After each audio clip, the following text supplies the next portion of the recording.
For all the Kansas City Chiefs fans, you may want to pay special close attention to this interview because we have a special guest in the building. We have former LSU Tiger, 12-year NFL veteran, Super Bowl 43 winner, Pro Bowl safety in 2011, ESPN analyst and host of the Pivot podcast. We have Ryan Clark, better known as RC, in the building. How is it going, Mr. Clark? It's going well. You shorted me a year though. I played 13 now. You Oh, can't. Hey, excuse me. I yeah, apologize. 13-year NFL list. I yeah. apologize. Now, I'm doing well, man. Doing well here in New York. Fanatics Fest is this weekend, so we got some work to do here with the pivot. Should be a super cool deal. Get an opportunity to interview Jeter, Robert Kraft, Gronk, Dana White, Roger Goodell. So I'm excited about this weekend, but also really cool to have an opportunity to talk to a fellow fraternity brother, Kappa Alpha Psi Fraternity Incorporated. So I appreciate you having me on. I appreciate you for joining me. And out of the bond of fraternity, I appreciate it. Thank you for sitting down with me. We're going to obviously talk about the Chiefs here for all the Kansas City Chiefs fans here in St. Joe. And this is home of training camp for the Kansas City Chiefs. Mm. But RC, the first question I just want to ask to just get started off with is a lot of people want to know how these athletes kind of transition into the world of journalism. So for you, how was that transition into becoming an ESPN analyst from being a player? I think it's a lot different. It's obviously not as much a production-based business. You can't really correlate your play or what you do on air to statistics, right? To wins and losses. So I think that was a difficult part for me. But I graduated from the LSU Manship School of Mass Communications. I interned at ESPN while I played. I had a contract as an active player. I was the first active football player to actually have a TV contract. It was a different time and a different day. I was always preparing for this. I had a TV show in Pittsburgh. I had a weekly radio show, and nothing can prepare you for doing the job, like doing the job. But I think the transition was easy. It allowed me to stay close to the sport, and I wasn't one of those players that had this long layoff in between retirement and finding another passion or another reason to get up and try to be successful and accomplish things. Now, RC, we know you rep the Steelers, so you gotta be careful what you say about the Chiefs here. You know, this is Nah, I Chiefs. tell the truth. I tell the truth. So, RZ, I just want to kind of get your initial thoughts just on how kind of the Chiefs kind of organically built a team, basically now what most people would consider a dynasty. Just to Yeah. start off with, just kind of how you thought the Chiefs have been able to do that throughout the years. I think one thing, they have one of the greatest coaches of all time. If you look at Andy Reid's track record, not only with the Kansas City Chiefs, but with the Philadelphia Eagles, consistently having competitive teams, going to multiple NFC championships, appearing in the Super Bowl where they lost to the New England Patriots. Andy Reid understands how to build a program and an organization, and the success that they had prior to Patrick Mahomes. And then when you get a generational talent like a Patrick Mahomes, and you have him paired with the Travis Kelsey, who's probably the best pass catching tight end of all time. Now it's about finding ways to build around that core group of individuals and continue to win. And I think part of it is what Steve Spagnuolo has been able to do on the defensive side of the football. This is a man who's probably the best big game defensive coordinator of his era. And so have all those things in one building at one time, I think that's just a perfect mix for an opportunity for a success. But it's also the execution of the players in the most important moments. How many times have we seen Patrick Mahomes step up? I actually talked to L'Jarius Sneed recently. Think about his huge play on Zay Flowers, the Chris Jones pressure against the San Francisco 49ers in overtime. Time after time, they've had big time players make big time plays in the most important football moments. And I think that's the way you build a dynasty, especially when you have the sort of leadership and consistency of an Andy Reid. And RC, you just talked about Patrick Mahomes being a generational talent. A lot of people know that he is, but from your perspective, you played in probably one of the best quarterback eras of all time. Your Brady's, Manning's, Breeze, Rivers, the list goes on how many people you played against. Yeah. Who do you kind of rank Patrick Mahomes amongst the greats there? I think Patrick Mahomes is the best player we've ever seen play the position. He's just not yet the greatest because his story isn't fully written. I used to give that distinction to Aaron Rodgers. Aaron Rodgers was the quarterback of the Green Bay Packers when we played them in the Super Bowl, and we weren't bad that day. We were still the number one defense in the NFL, but he made throw after throw that only Aaron Rodgers could make. And I thought at that time, I had never really seen a talent like that at the position, ability to create plays with his legs as well. I believe Patrick has taken that a step above where it was with Aaron, and now you're adding the greatness of the three Super Bowls, of the three Super Bowl MVPs. You're adding the greatness of the two MVPs during the regular season, the consecutive AFC championship run. I just think we haven't seen a player start his career in the way Patrick Mahomes has, both individually and team and organizational success. I think there's still a ton to be written. You know, Tom Brady went 10 years and a part of his career without winning a Super Bowl. So nothing says that Patrick Mahomes has to win three more, but he's off to an extremely fast start. And I think right now you include him in those conversations with the Joe Montanas and the Tom Brady's as some of the greatest to have ever played this game. And RC, as the Chiefs, everybody knows they're back-to-back Super Bowl champs, looking to three-peat.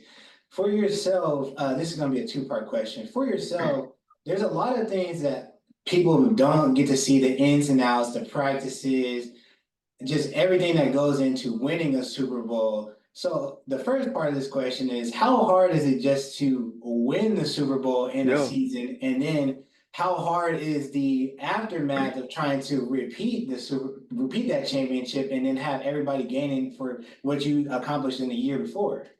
Yeah, I think we make it a little bit too nuanced. It's hard to win a Super Bowl. Dan Marino doesn't have a Super Bowl. Aaron Rodgers only has one Super Bowl and one Super Bowl appearance. Drew Brees only has one Super Bowl appearance. It's difficult to win one. So it makes sense that it's harder to repeat because it's just so damn hard to get there in the first place. And I think to have that level of consistency when you do have longer seasons, think about the amount of time that this team has played beyond what other teams has played. They played later into the year than any other team because they continuously end up in the Super Bowl. Now you have the off season of celebration. You have later surgeries and rehabs and recoveries, right? So you don't get the sort of off season time that these other teams get. You don't get that opportunity to prepare in the same way. And all of those things make it extremely difficult to be your best self year after year after year. And so I think that's a testament to the Kansas City Chiefs and what they have inside that building from a leadership level. But the other piece of it is too, man, like to continue to take everyone's best shot all the time, to consistently have to answer the call, even though you reached a mountaintop. You would think that the other teams are more hungry to get what you already have and to continue to fend off the Josh Allens and the Lamar Jacksons. Now the CJ Strouds will enter that conversation, the Joe Burrows, obviously, who have actually beaten the Kansas City Chiefs. I think it's just a momentous and uh, truly great accomplishment by the Kansas City Chiefs. And RC, I know you're busy, so I only got two more questions here for you. Now, as somebody who played on the defensive side, which I consider to be, especially during your time, one of the best as well, not only for quarterbacks, but also for some of the hardest hitting people, Troy Polamalu's, Ed Yeah. Reed's, Ray Lewis's, Sean Taylor's, and the list goes on and on, just like for quarterbacks as well. What are just kind of your overall thoughts about the NFL and kind of where they're standing at now? Because a lot of people, obviously, the no fun league is a big kind of meme going around, and a lot of people have their opinions. But as somebody who's played in pretty much one of the hardest hitting generations, what's kind of your opinion on where the NFL stands now? I mean, obviously, I think it's soft, but that doesn't mean it's bad. It's just not my father's NFL. It's not my NFL, but it's an NFL where people sign up to see Patrick Mahomes. So you're not going to continue to put him in positions where he could be injured. You know what it looks like when you have to see the backup quarterback the entire year instead of the starter. You know that people want to see Justin Jefferson on the field. People want to see Devontae Adams, Tyreek Hill. So those guys shouldn't be taking unnecessary hits to the shoulder, neck, and head area. And so I think all of those things are smart in trying to make the game safer, but trying to keep the best players on the field. And I think the other piece of that is the salary cap continues to rise. And it's the same way. If you're driving a Pinto that ain't worth but $10 and you driving a Lamborghini that's worth a half a billy, you're gonna drive those cars differently. You're gonna treat them in a different manner. That Pinto may never get washed. That Lamborghini gonna stay waxed, right? And so I think that's all part of it, and it plays into the product we see on TV. We want to see a good product. We want to see the best players, the players whose jerseys are in the stands. We want to see those players on the field. So I understand the direction that the game is going, even if I don't always love it for the defensive players.